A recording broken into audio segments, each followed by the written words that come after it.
Okay, welcome Title Fam. I'm Mark. I'm going to cover some technique for basic boxing striking and footwork especially. A lot of you guys need this help. I get a lot of deer in the headlights look when I start doing this, so I'm going to break all of it down. I'm actually going to start first with some basic striking technique for boxing. So first things first is the stance. So when they say get in a boxing stance, they say get squared up. Standing, I look at my feet. My feet should actually make an invisible square. Technically, in the end of the 2 points of one end, so the other 2 points. So if I switch my feet, I'm still squared up. My body weight, my hip is in the middle. I'm centered. My weight is centered in my body. I know a lot of boxing you watch on TV, they go sideways. This is very defensive, but for fitness and working out, hitting the bag especially, the bag doesn't hit you back. You want your hips pointing at your target. Hands are up. So now if you notice, my heels are slightly elevated off the floor. They're not this high up, but I don't want them flat. The main reason I would explain that why is when we start pivoting, when we move with our actions, moving to the side, anything like that, if my feet are heavy, any pivot move is literally going to stop at my knee. My foot is going to stay flat and my knee is going to twist. This is going to prevent mobility. It's going to increase injury rate. We want to avoid that. So, one thing I always encourage, slowly just elevate the heels. If I'm moving around, I get to be quicker, I get to be lighter. My heels are not in the way. So now, with the basic techniques, I'm going to cover jab cross, hook, and uppercut. We've all done these punches before. I always say, I don't teach people the way how to do them right or correct. I show them my way. This way, I guess from my experience, prevents injury, maximizes range, maximizes power. So, first I'm going to start is with the jab and the cross. I'm going to go front facing angle right at you guys. So when I throw my jab, the jab comes out, I pull it back. If you notice my hip, it twists. When I connect with these punches, those first 2 knuckles are right here. That's what I want hitting. So throw that jab straight out. Notice my shoulder comes to my chin. This is defensive, as well as maximizing the range. I'm going to show it from the side. So throwing that jab straight out. Notice my chest now. Instead of facing that forward wall, it's facing the windows behind me. So reset, jab. Hopefully you guys got that down. Again, practice makes perfect. Also, if you are hitting a bag, make sure you are in range. What that means, your jab is long range. When I throw my jab, if I'm connecting, and it stops right here, especially in a bag, that power is going to transfer in a zigzag, not in a straight line. You want to connect to the bag so you are straight on. So, I'll use this bag for an example. If I hit, and I'm jamming up, I am too close, I want to back up, so when I hit, I get that maximum range and prevent any injury. All this applies exactly with the cross. So the cross now, in my stance, rear leg behind me. Again, my heels are up. The reason why, when I throw that cross going straight at you guys, notice that pivot in my hip. Reset. Hip is turning. Hip is turning. Again, the same mechanic with my shoulder touching the chin. Throwing it, it's defensive, it's long range. It keeps me in check. Now, one big problem I see with a lot of people throwing crosses is they lean into it. So I want you guys to practice, avoid leaning in your punches. I'll show you the difference right here.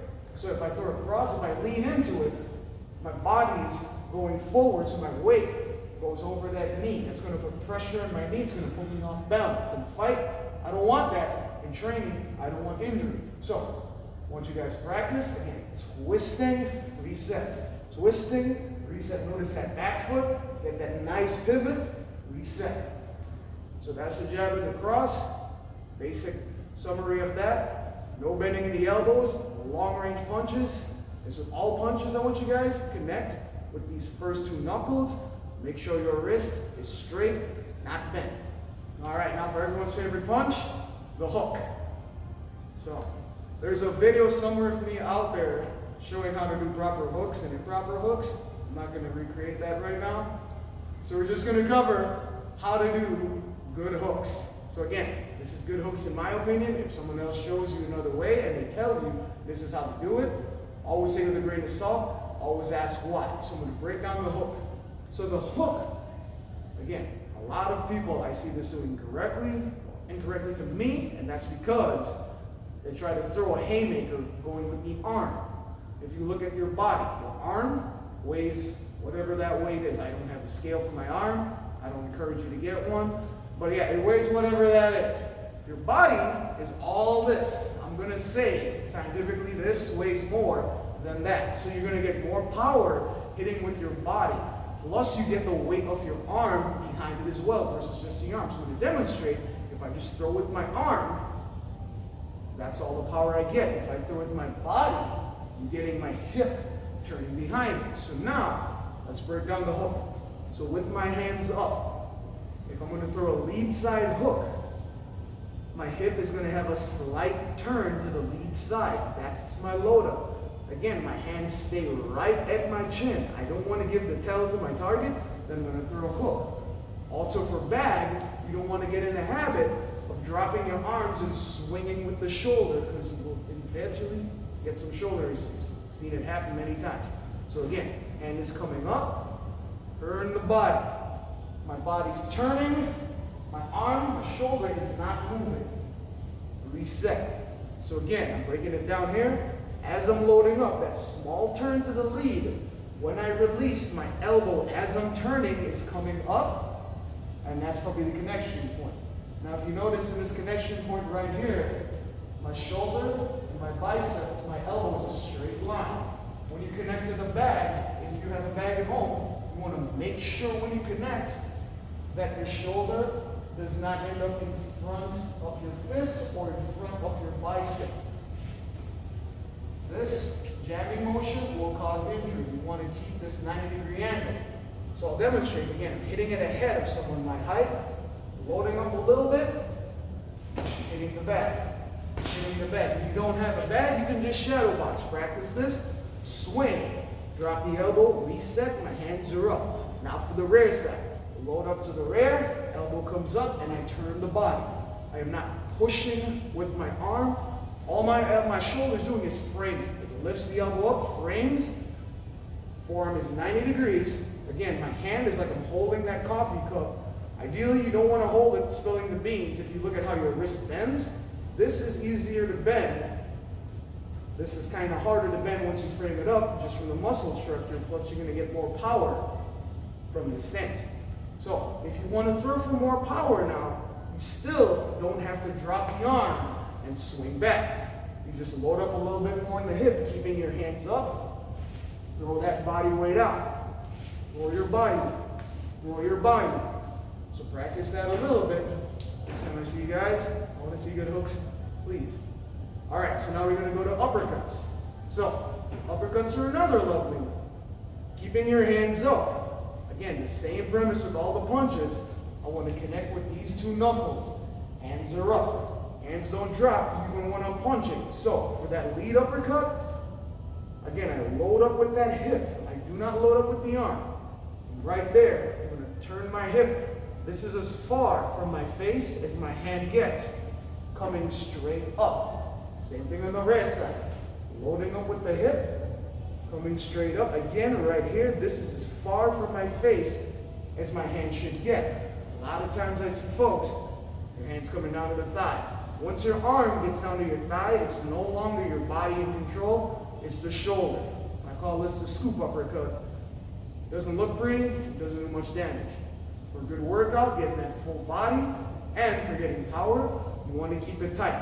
Hands are up, elbows in the body, turning, coming up, turning, coming up. If you guys are taking my classes, I always say keep your elbows down, keep your elbows in your body. One, for technique, it's defense. You don't want anyone to hit you in the ribs. Two, for actually throwing your punches, the closer your elbows are to your body, the tighter your punches, the more of your body weight gets generated behind the punches.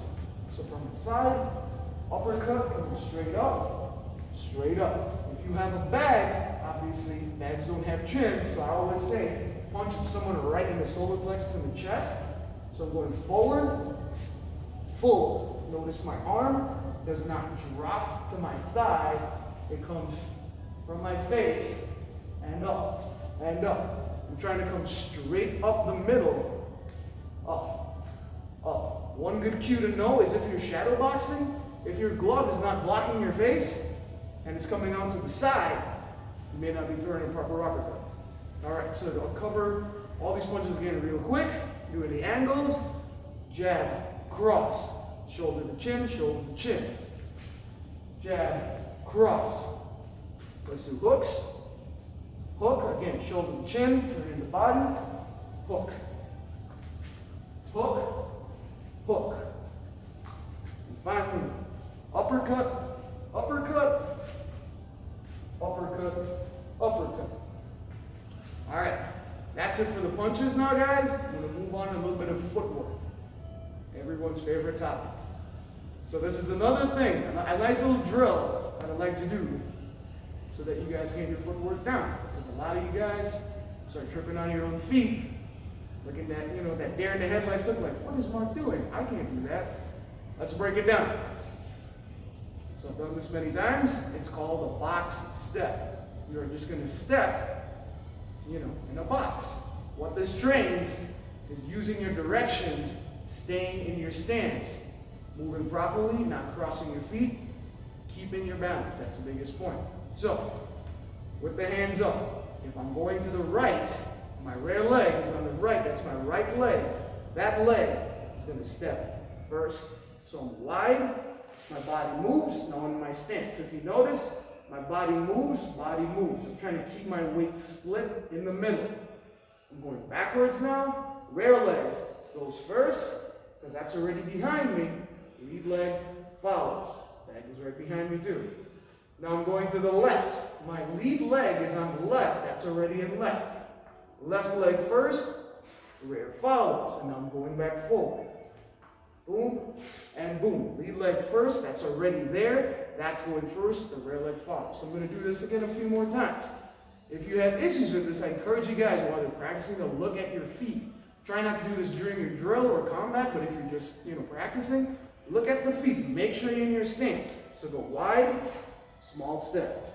Big step, small step. Big step, small step. Big step, small step. So now as far as your feet, again, like I mentioned before, I try to keep my heels up. But it's a very slight hover as I'm moving my feet. I'm not heavily dragging my feet, not making too much friction. But I don't want my feet to come all the way up and stepping because that's extra time wasted, more energy. So it's a happy medium where it's a very soft glide. And I'm making sure I'm committing my weight. It's not a dainty step moving around. Even if I try to go fast, I still want to commit that weight. Because you never know if I have to strike right in between. So if you guys are incorporating this in drill, add some punches.